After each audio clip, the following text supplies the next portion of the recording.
ثقل 88 كيلو. أسماء تستعد.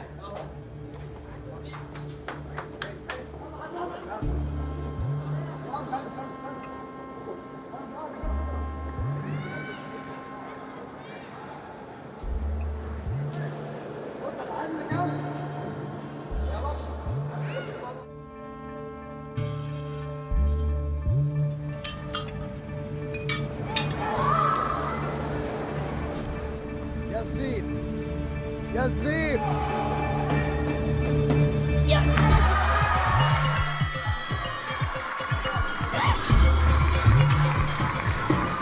انا بنت وانت ولد شايف حتى في حاجه ناعمه في الاثنين.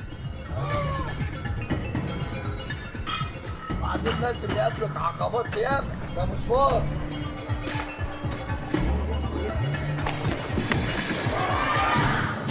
حتى كيلو كنت تبقى نجم راح منك كوانت.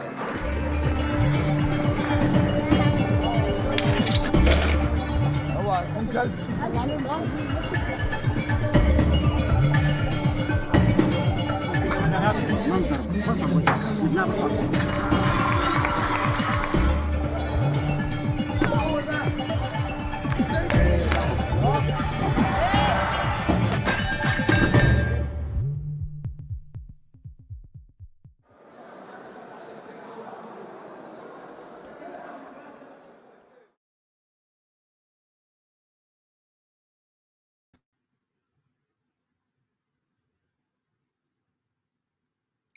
Welcome to the Massachusetts Multicultural Film Festival, and this week's conversation and Q&A with the writer and director of Lift Like a Girl, Mayye Zayed, moderated by Kathryn Lachman. I'm Daniel Pope, director of the 28th season of the MMFF, together with my assistant curator, Nefelni Forni Zerberdaki. The theme for this year's festival is Alliances, presenting an international program of films that explore what divides us and what is possible when we choose to align ourselves with others. It's a great pleasure to welcome Mayye Zayed to the MMFF, and I'm happy to present Kathryn Lachman, who provided the fascinating introduction to the film this week, and who will lead the conversation with Mayye and moderate our audience Q&A today.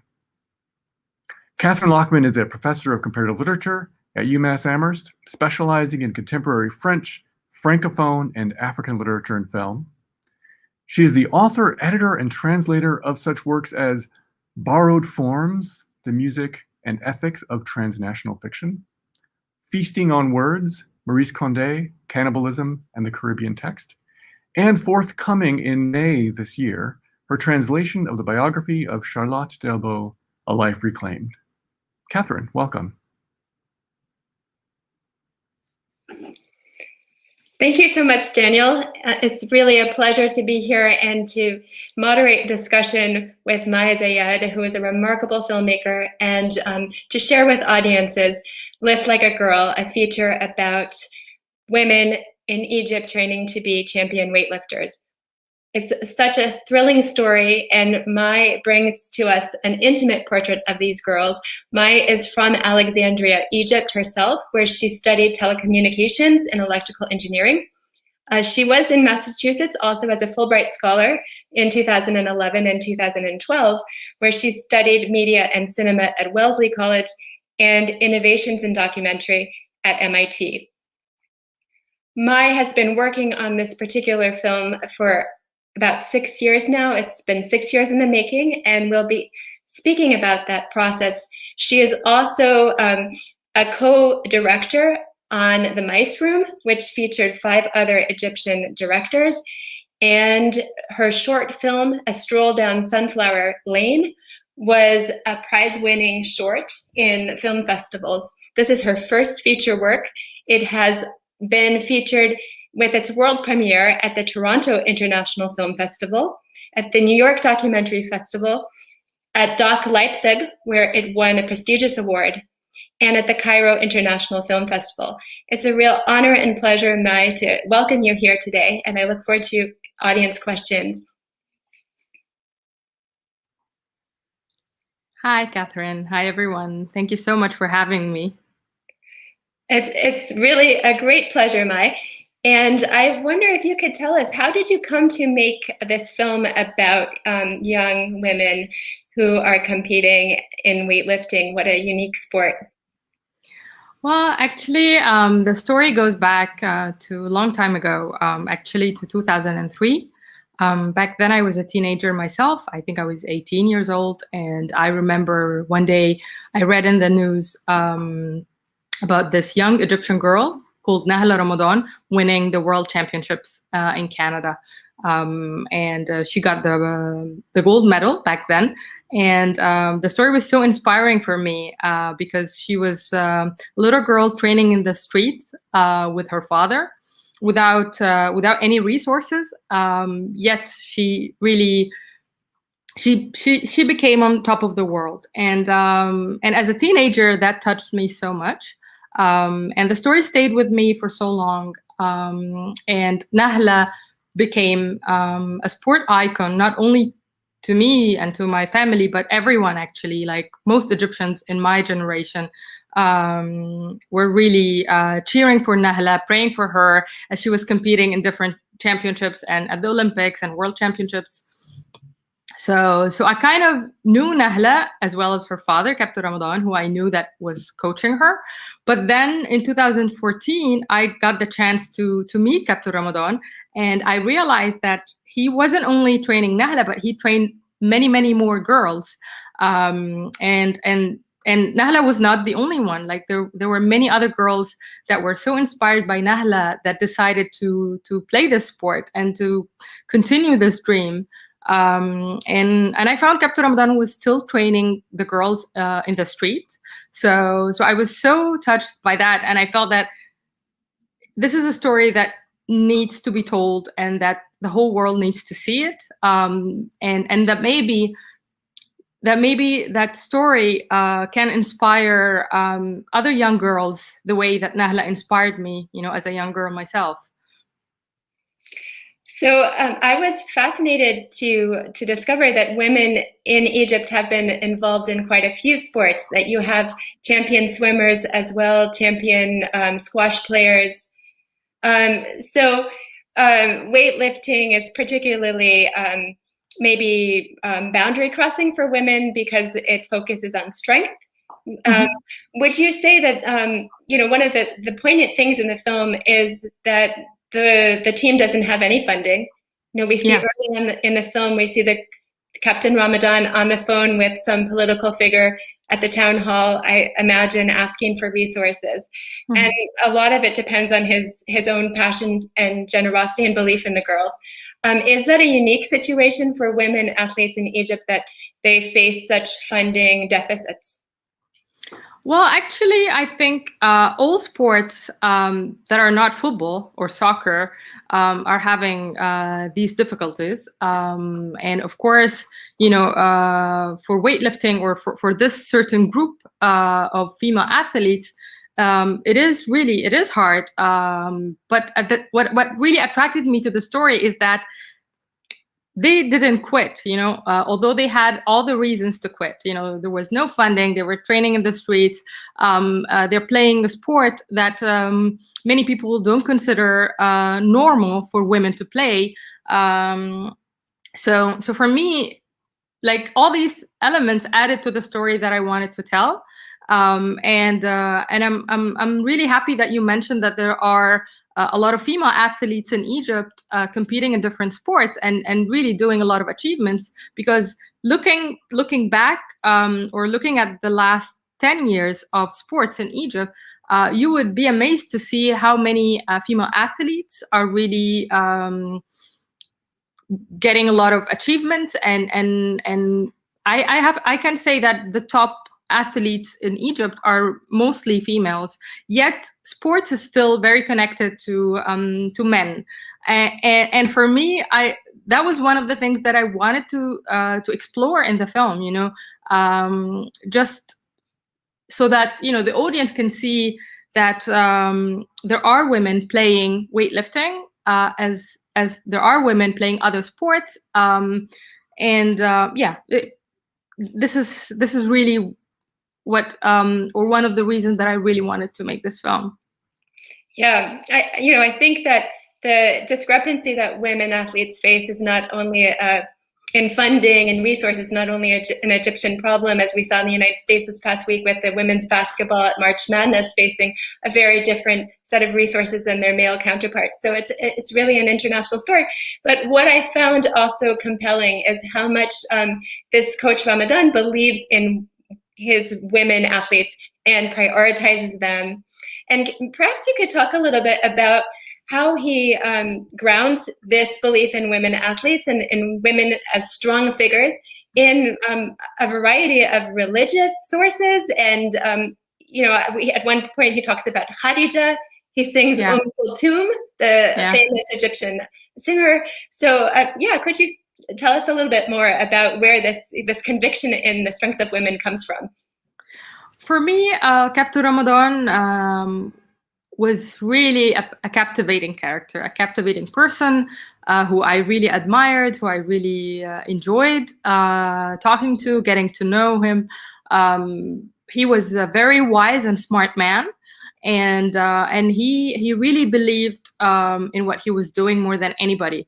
And he was so smart that he could really found the right ways to talk to different people, so for example, if he's meeting a religious person, he would talk to this person from a religious point of view. If he's talking to another person, he would always find ways to convince parents to bring their daughters to the training site, and I found that very fascinating.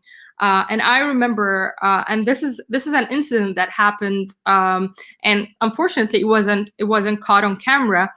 But I was riding with him and the team in one of the championships in Port Said, and at some point he found a little girl, and that little girl was just sitting right next to her mother, and then he started this conversation with her, telling her, do you know who are these girls? And the little girl said no, and he told her, these are world champions in weightlifting. And then he asked her, don't you want to be a world champion yourself?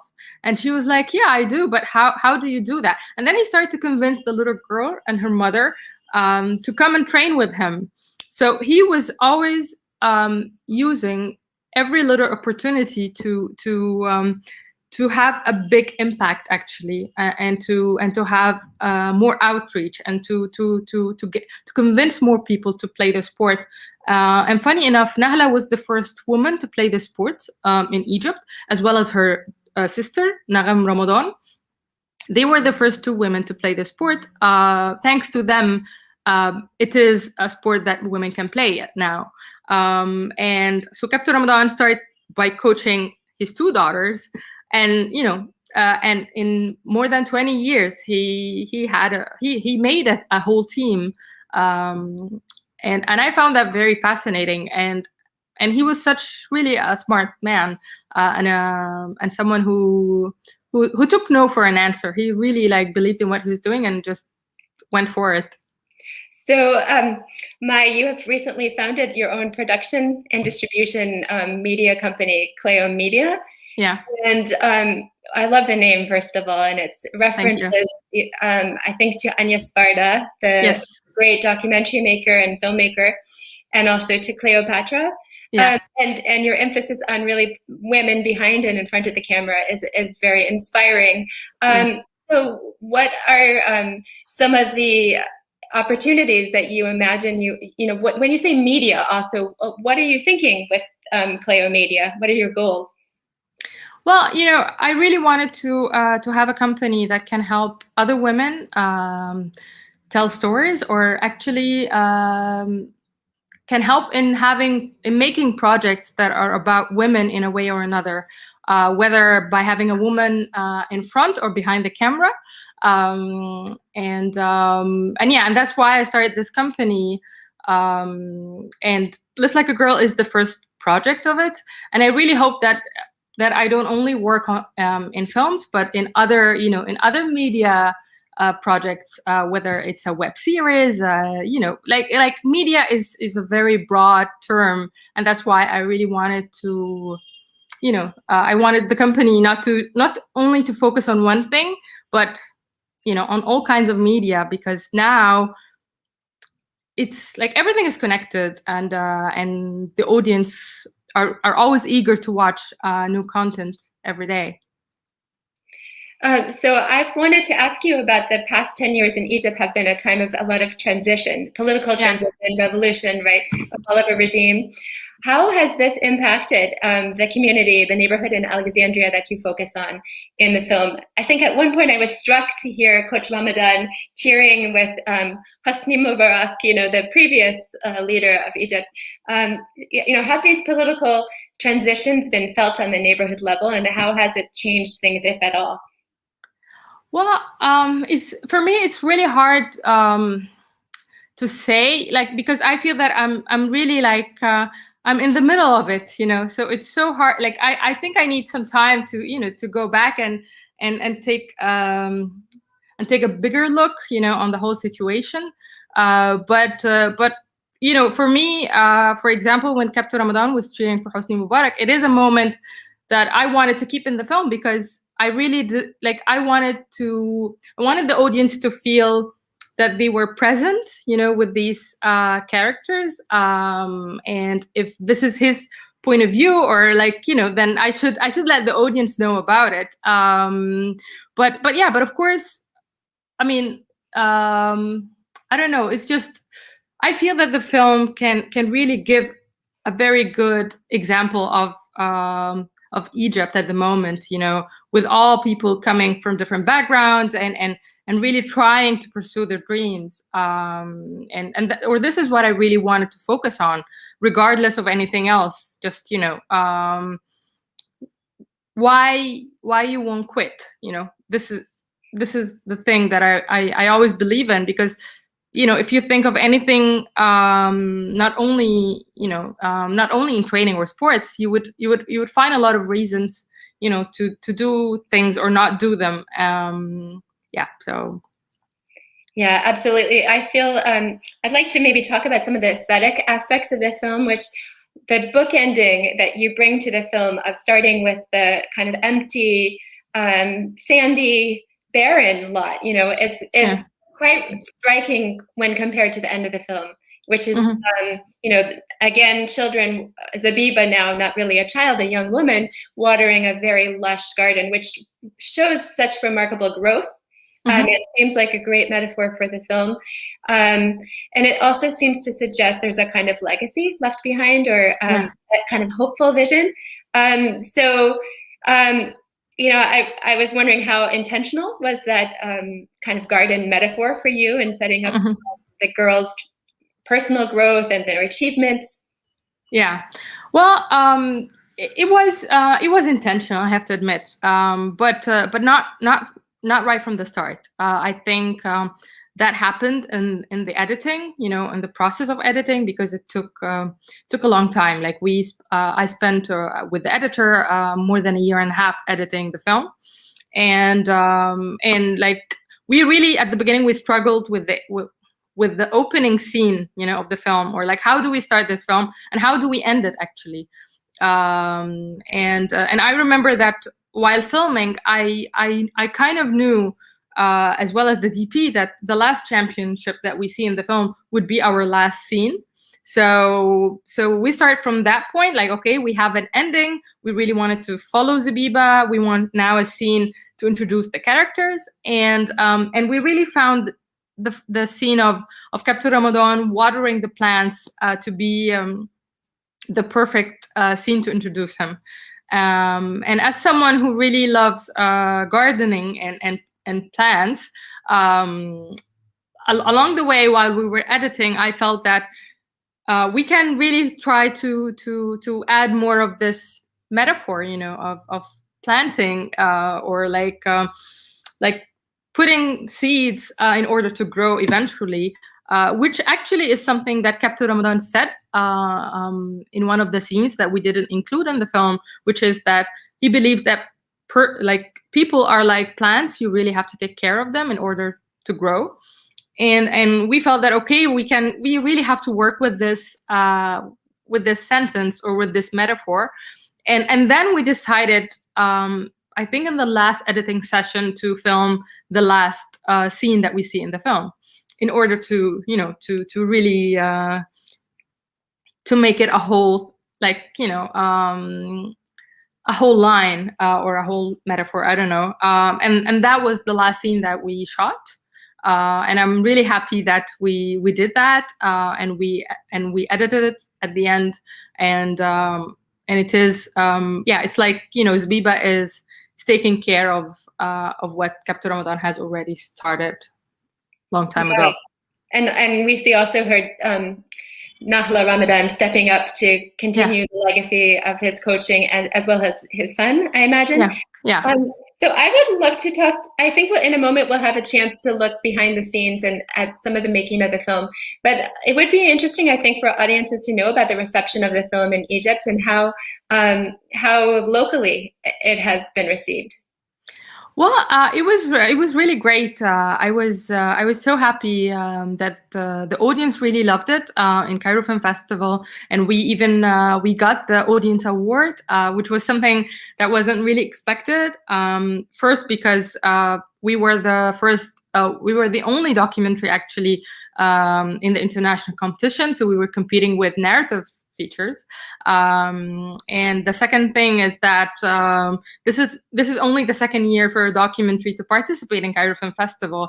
So so I was so happy to see the reactions of the audience and how they loved the film, and I was so happy that I could have Zebiba, Nahla, Ismat, and all the girls actually with me. They attended the premiere and stayed for the whole festival, and even like in the award ceremony they were with me.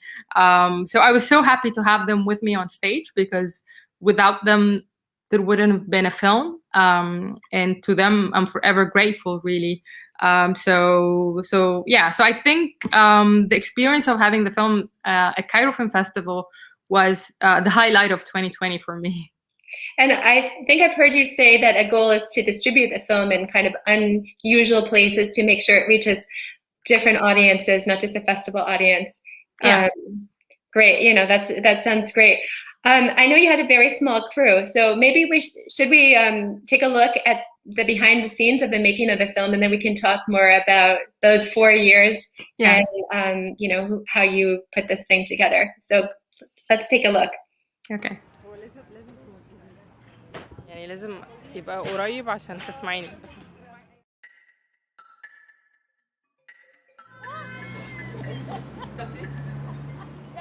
كله سند ميه. قولي لي اقطع حكي اقطع على طول. يعني ده بالنسبه لي الكادر احسن من كده. هو ما ينفعش يبقى قدامي. انا مش سامعه يا حبيبي. مش جنبي. عارفه هنا فرحت زيبه. المره وانت كام لا انا كبيره.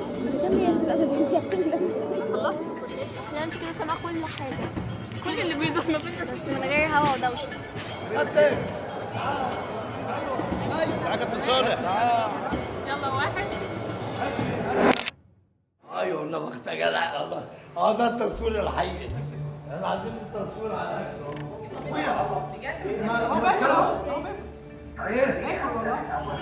عايز اخده بس في يدخل كله الكادر ويدخل وراه. بكام؟ كله 100 جنيه. هو عايز كام؟ كله 200 جنيه. بيبيع ساعتين. بس يعني في حاجات كده ممكن تحصل تخليها بعد كده اوضح، وغالبا احنا بنعتمد على النور بتاع العربيات والكشافات. الكشافات صح. كنت صحفيه قبل كده. احنا اصلا هنجيب لكم حاجه كده منتجناها من الحاجات اللي صورناها، فيديو كده قصير اتفرجوا عليه. اهم حاجه ناكل فيها. ايوه كلكم فيها. هو ايه اللي انت ماسكاه ده؟ بتاع الصوت. ايه اللي انت ماسكاه؟ بتاع الصوت. ده حلو.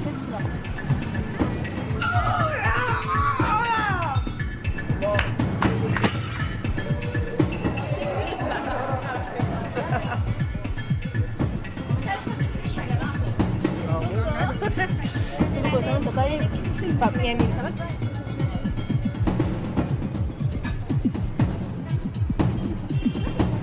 انت على طول كسفان يا كابتن ماما. ماما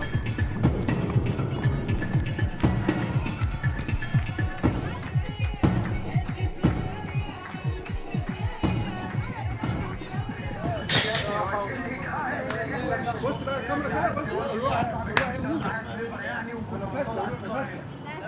لا قول انا فاشل ما جاتش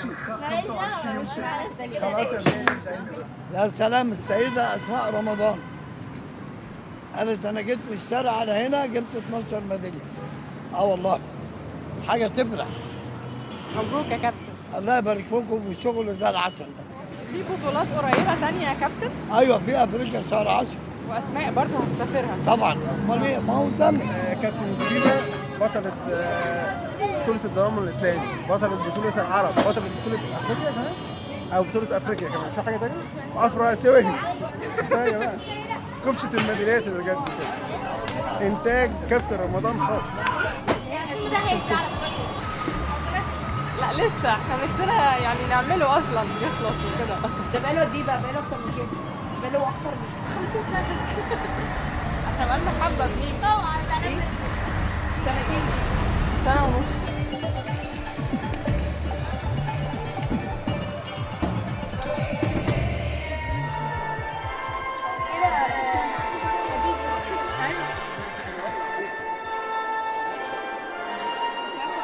الجيل الجديد ده تعالى اسمع يلا يلا. ده اسمه السلام عليكم. سلام عليكم. سلام. سلام حديدي.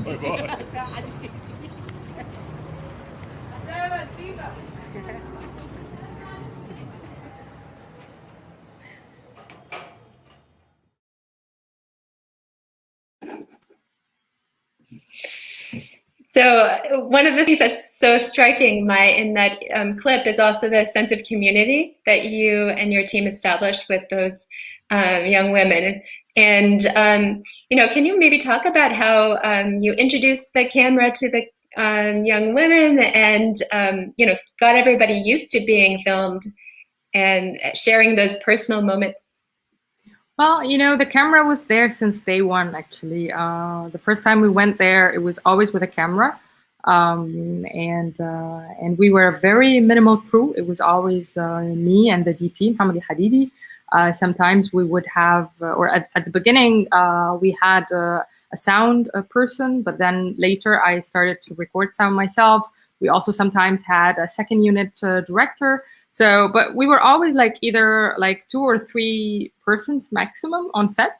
And the camera was there. And at the beginning, actually, Captain Ramadan was always speaking to the camera and to us. And I had a conversation with him explaining the style that I really want in the film and the kind of film that I'm trying to make. And he immediately just understood that that he just needs to forget about the camera. And the moment we talked about it, he never really talked to the camera as frequent as before. Of course, sometimes he would, look at us and tell us something or tell a joke or forget about it. But otherwise, it's he really I think he fully understood what we were doing and respected it and helped us in every possible way. And the girls as well. And I was so keen at the beginning to explain to them what we were doing and to let them know that whenever they feel uncomfortable with the camera, they just have to tell me and I will turn it off. And especially that at the beginning, some of the older girls didn't want to be part of the film. And I didn't really push for them to be. I was like, okay, fine. If you don't want, that's fine. Later, they changed their mind and everybody came on board.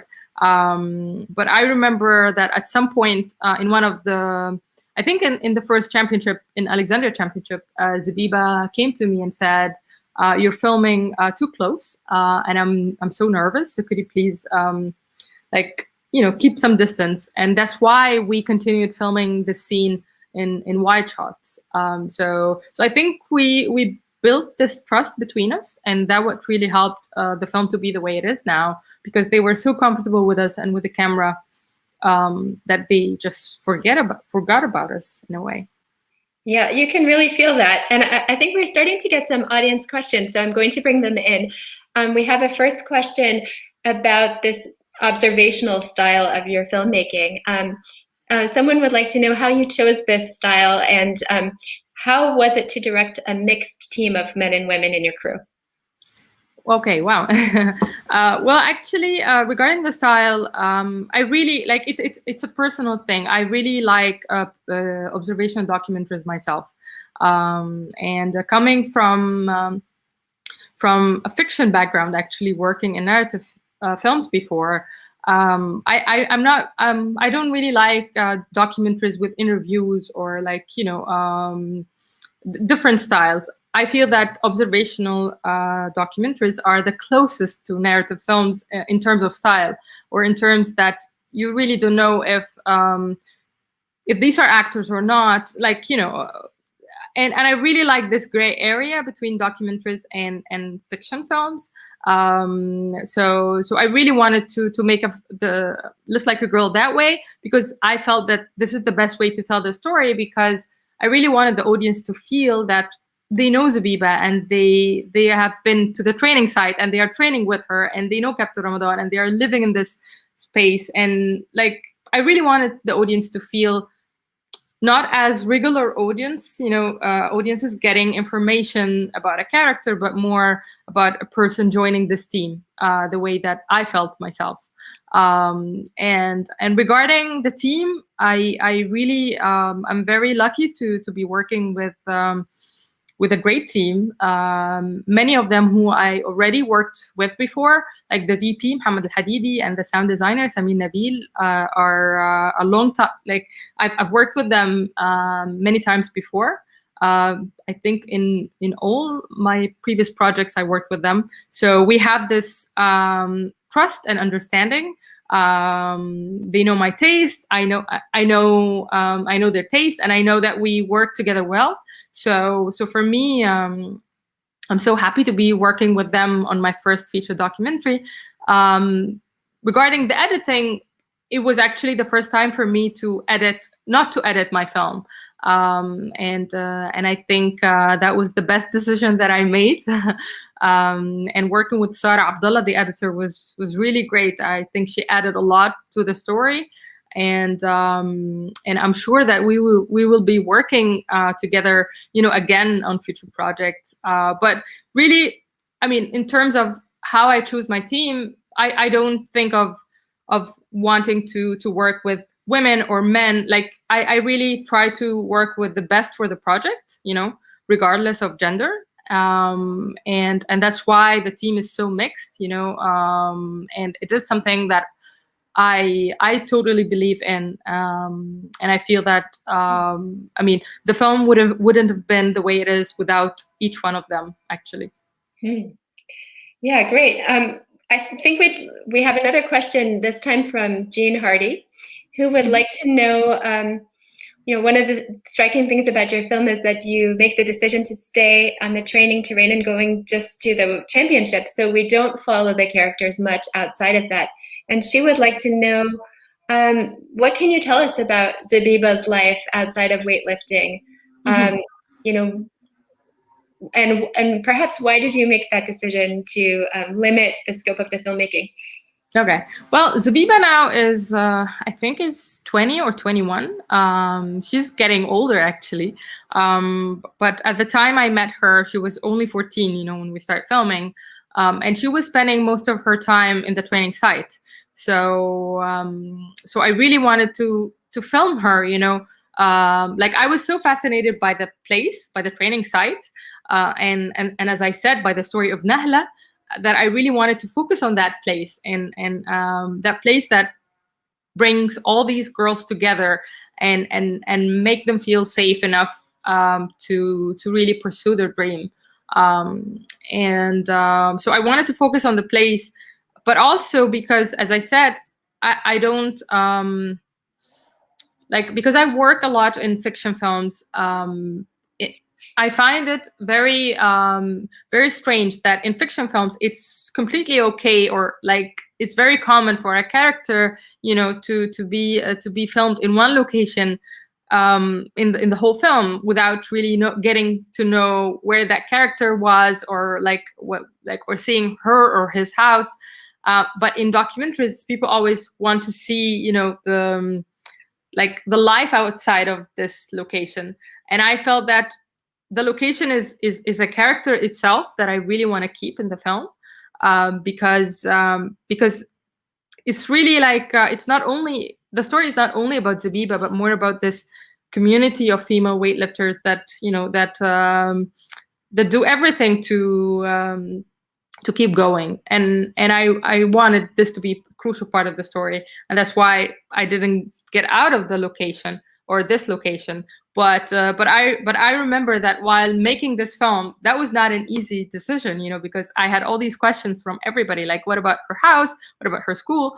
And I remember that at some point I asked her if she would be okay if I go to her house and film her, if that's something that we can try. And she said that she feels more comfortable being filmed in the training site.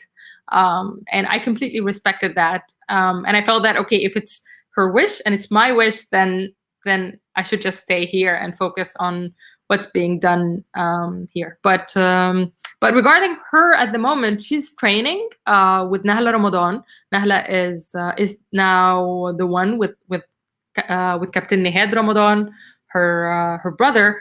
They are the ones in charge of the training site, and they're training more and more girls to be professional weightlifters. So, I think we have a lot of questions about Zebiba and how she became your main focus of your film. How did a narrative emerge around her? Did it start that way in the beginning, or we were talking before actually this Q&A began about what it means to say that you are both the director and writer of this film. So how did you write this narrative around Zebiba? Well, actually, at the beginning, when I started working on this project, I didn't know that the film would be about Zebiba. Like back then, I was really like, as I said, I was fascinated by the location, by the training site, and then we started following 3 different girls actually in 3 different age groups. One of them was Zebiba. Another one is Amal, the older girl, and the third one is Farah, a younger one. And we were like filming the 3 of them. But then after some time, I started to feel that the story will be much stronger if we're only focusing on one girl, and that we see her starting the journey and hopefully going somewhere, because the older girls, they have already achieved, the dream. Like many of them have already become Pan-African champions or world champions. And I found, focusing on one little girl who is really starting this journey and exploring this journey with her would be more interesting for me as a filmmaker, and would be more interesting, I think, to the audience. So this is how the story started to shift, actually. And also, like, Zebiba was the most one who had a very special relationship with Captain Ramadan. So, and I found that her relationship with him was very unique. So when it comes to writing a documentary, as I said, like, because I started from a very different place, I was always watching the footage, and trying to find like a structure or something, that can help me with the filming. And initially the structure was that we would follow, 3 girls, and then we would follow Zebiba from the first championship, the first local championship that she competes in, till she becomes a world champion, or like, achieves her dream, which is not the case eventually, but this is how it started. And then, when I started editing with the editor, Sarah Abdullah, we really, like, we had these pivotal moments, like the championships that we knew will push the story forward. But then, we had to find, really to find the film in the footage that we filmed, and to focus on Captain Ramadan and the relationship that he had with her, with Zebiba, because we filmed for 4 years, and in these 4 years, we could have had 30 different films, from the footage. So the writing was always in parallel with the filming and with the editing. Like I kept on writing since day one till the end, actually. And maybe you can clarify, Mayye, when you say that the film was shot over 4 years. You were there on the training grounds a few days a month, is that right? Or Yeah, that's true. Yeah. So yeah, we weren't there every working day. on other projects, or concurrently were you really invested in that footage all of the time and on the narrative, or was it possible to do other things? No. It was possible to do other things. I mean, I was working on on other projects, the DP as well. I think I became like I think I only focused on this project in the last year or the last 2 years. Like I felt that okay, like the editing took a lot of time, but I was still working on other projects because I really think that it's very important to keep a distance in a way, just to have fresh eyes every time you watch the film or you think about it. So I like to keep myself busy. But we were working on other projects, and I found that very helpful, because we couldn't. I mean, it makes no sense to be there every day for 4 years because it would have been impossible actually. Yeah, no. Also, you have a lot of footage from being there just a few times a month over 4 years. Yeah. I'm sure you generated a lot. The next question is really focusing in on Captain Ramadan. It's very much also a topic here about the training of women athletes. We've had many stories in gymnastics in the United States of abusive coaching relationships, and I think what's so striking about Captain Ramadan is his real sense of women's integrity and respect for women, at the same time as the questioner asked, he lavishes praise and encouragement while also using very harsh language when athletes fail to meet those expectations, which can be a bit shocking. How did you approach this in the way you chose to include it in the film? Well, for me, I really because I kind of knew that Captain Ramadan can be found controversial sometimes, and I didn't want to sugarcoat any of the characters really, or any of the reality of the training. So I tried to find this balance on how to show all different sides of each character, and this is what we really tried to do in the editing. But of course, I myself had issues with the language, not only that Captain Ramadan is using, but even the girls are using among each other, because sometimes they talk to each other as men. But then I realized that it is their way, to feel empowered. Ironically, they decide to talk as men because this is how they feel. I don't know, it's like everybody keeps telling them, be like a man, be like a man. And then they start believing it and they say, okay, we're strong enough to be like a man, which is something I personally don't agree with. But I really wanted the film to open this discussion, and you talked previously about, the impact campaign that I'm working on, and this is a crucial part of it that I really want the screenings or the community screenings that I really want to have to be followed by a workshop where we talk about, gender in language, and how in Egypt or in Arabic we don't have a cheering term for women. The most common cheering term is be a man or be like a man. And I felt that, the least I can do is actually choose a title that tells the girls to be like a girl, but I really hope that the film can open this discussion, and that the audience can each one think of their own language, because I'm sure that it's a problem not only in Arabic but in other languages, it is in English, for example, and there are some terms that are really sexist, and we have to talk about them, and we have to know why they're still being used, and why some people believe that these terms empower them, so I felt that my role as a director is to ask or to raise all these questions and let the audience think about them. I was going to follow up with that on a question on translation, because it seemed interesting to me. I think it's very clear how the rhetoric is very male-orientated when cheering, but sometimes the insults, which you didn't necessarily translate, like kalba, if I'm not mistaken, is like saying bitch, right? Which in your subtitles, you put, you know, another derogatory term. Maybe I won't repeat it, but so I was wondering, so, you know, sometimes the insults are gendered negatively female, but the cheers are like, go be a man, grow a pair, and all of that kind of rhetoric. I found that really, really interesting. So I'm glad that you are following up with a campaign about awareness and changing the way people talk about sports.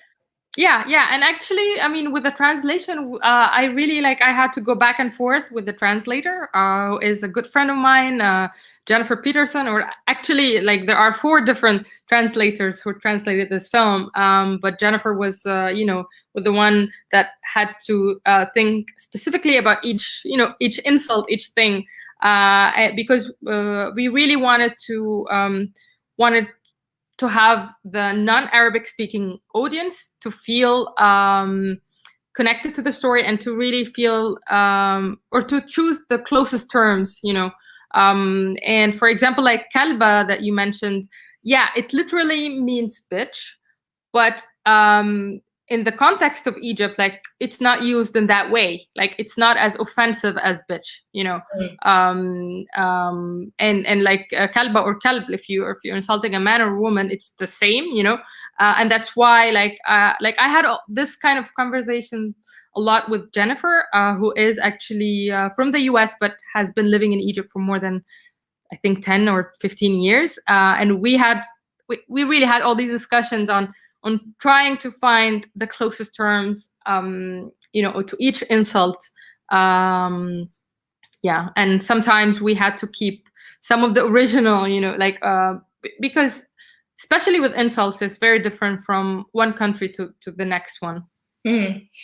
Yeah, I mean, moving along with Captain Ramadan, I think, you know, we all become attached to all of the young women that you present in the film, to all of them, and also to Captain Ramadan. So it's very emotional and I think you handled it with such sort of discretion and restraint and grace, actually. We see him turning out the lights and closing the gate on his gym, and then we learn that he has passed away, but there have been some references to death leading up to that, to his brother's death. Yeah, I found that really beautiful. And the questioner wants to know, did you as a filmmaker become close to the subjects over the course of this 4-year period? And, you know, how did you deal with that loss? Well, yeah, I mean, after spending all these years with anybody, you would become a family, and this is the case with everyone in Lift Like a Girl, especially for me and DP, because we were always there. We consider ourselves as part of the team, actually, and I go and visit them now, even, you know, after finishing the film, because I really like, you know, I really like all of them. I respect them, and I know that they like me and respect me the same way. But I mean, the death of Captain Ramadan was something that was so hard and so shocking. You know, like on a personal level, on a professional level, of course, but on a personal level, like I felt that Captain Ramadan became so close. I mean, I really respected him, and he was a father figure to me in a way, you know, not only to Zebiba and the other girls, but to me as well. And the moment he died, I was so upset and so frustrated and sad that I even decided to stop working on the film. And I remember going to the funeral with the DP. Without the cameras or anything, just us, you know, going there. And both of us felt that we really need some time out, you know, and we I felt that I cannot work on the project without him. So we didn't go the next day, but then I got a call at the evening from Zebiba and another girl, Isra. and they asked me where were we, because they really want us to be with them in such hard time. So the next day I went immediately with the DP and we continued filming. And because we found them actually painting the training site, planting new plants, like which is a scene that we added, which we see in the film, but we didn't have after the death, because for the audience, we really needed to introduce this for the film. But in reality, that what really happened. Like, this was their way to treat grief, and I felt, okay, if they want us to be with them, then we have to be with them. And I think because of them, I managed to finish the film and to continue working on it, because I realized that, yeah, of course, this is the way you deal with your fear or your grief. You just keep going. And of course, yeah, I mean, because we didn't have the death of Captain Ramadan being filmed in any way, because we were so respectful of the family and we wanted to give them their privacy and their space. We had to find, an artistic solution to that in editing, and I think we managed to do it. Like, but we were always, especially at the beginning, the editor and I, we always had this question: will the audience know that he passed away or not? Like, will it have the strong impact that we want this moment to have or not? And then we kept on working on this particular moment in sound and in music, and just to make it stronger, because it was such a shocking moment in reality. So yeah, so I wanted the audience to feel this shock as well. No, I think you really prepared us for it with the subtle kind of mentions of death leading up to it, and it was very poignant and like I said, very respectful. That I personally appreciated it a great deal. We have a comment from somebody who says that they found your film so inspiring and interesting, as someone who has played a lot of sports and has been acting captain and acting coach for rugby. So that's an appreciative statement. I would like to ask you, because we have only a few minutes, a question about sound. I know that's a very noisy space. You can see with the traffic, you can see also the passersby heckling the girls. I was struck that many times in a sports film, you have the kind of inspiring music soundtrack that sort of lifts the athletes. And I was really struck by your decision to mostly use non-diegetic, diegetic sound and not bring in extraneous sound. And so that leads us to really focus on, for example, Captain Ramadan's song about the duck that he sings when the athletes have moments of success. But maybe could you speak very briefly about that decision to keep the sound very natural and the struggle of filming in such a noisy environment? Yeah, I mean, it was so hard to record sound in this location. And I can tell you this firsthand, because I was the one recording sound on location. So it was really like, it's a location where you can't really hear the person standing right next to you because of the noise. Because the training site is in the middle of the street with 3 main streets surrounding it. It's right in front of the harbor. You have all these trucks passing by all the time. And in addition to that, you are in a location where everybody is lifting weights and dropping them. So it was crazy. It was so hectic. But I really wanted to capture the reality of this training, site as much as possible. And so that the audience can feel what it means to be training in this specific location, because these girls are they're training there every day, and they had to learn to disconnect from all that and focus on their training. So I wanted the audience to feel the intensity of their inner struggle.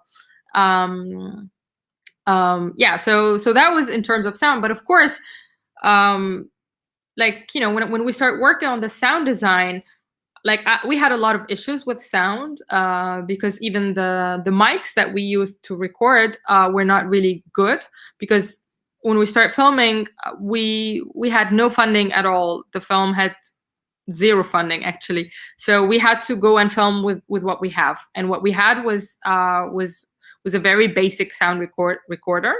But then, you know, when we started working on sound design, we tried to clean some of it, but then we felt, you know, that it's better to just leave the sound the way it is, you know, or just to keep the reality of the location and you know, just the same as the image, because the image is also very rough, you know, and that also applied to the music, because I knew that there will be very few moments in the film that there will be some music, and I kind of knew them even before editing. Like I kind of knew, okay, here we can have some music, and there, and I think we have music in only 3 moments in the film, and it stayed like that all the time.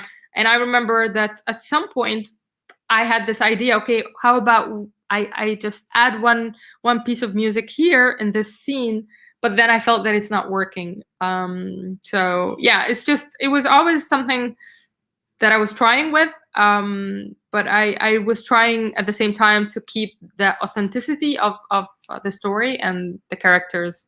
Right. Yeah, without manipulating the audience. It really works in terms of also making the space a character, as you describe, and bringing us into that space. So I think we have to wrap up. You know, it's a pity because we could go on talking about this work. Perhaps would you like to offer us one last thought in keeping with the theme of this festival, which is alliances and working together to lift one another up? Maybe you'd like to offer one last thought. Well, I really don't know. I don't know. I really hope that whoever didn't get the chance to watch the film can watch it. And I really hope that, you know, through the Impact campaign, I can reach out to all kinds of audiences all over the world, and hopefully inspire, you know, young girls everywhere to, you know, to pursue their dreams. And it doesn't have to be about sports. Like, it can be anything, because this is the thing that was always motivating me to make this film. Yeah. Thank you so much. Thank you.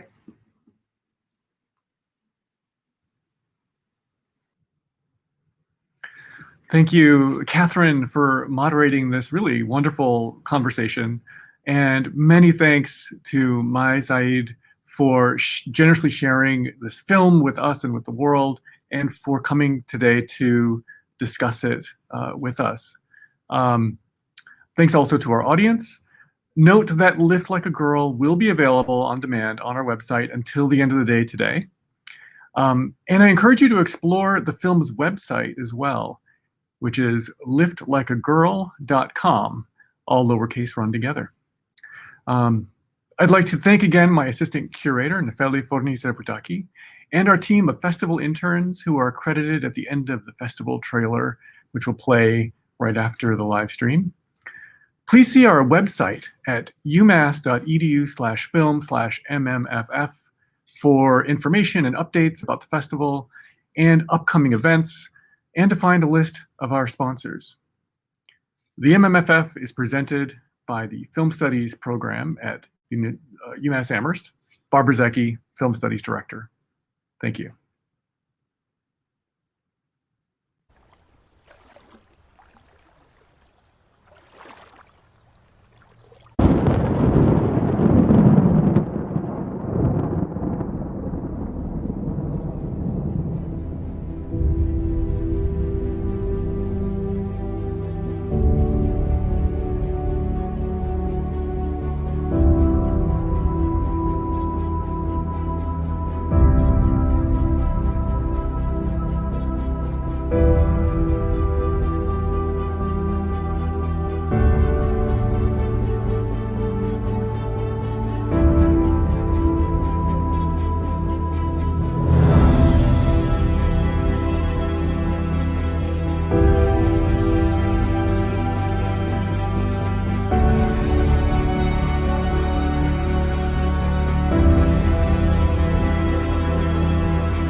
세게 하나 주세요.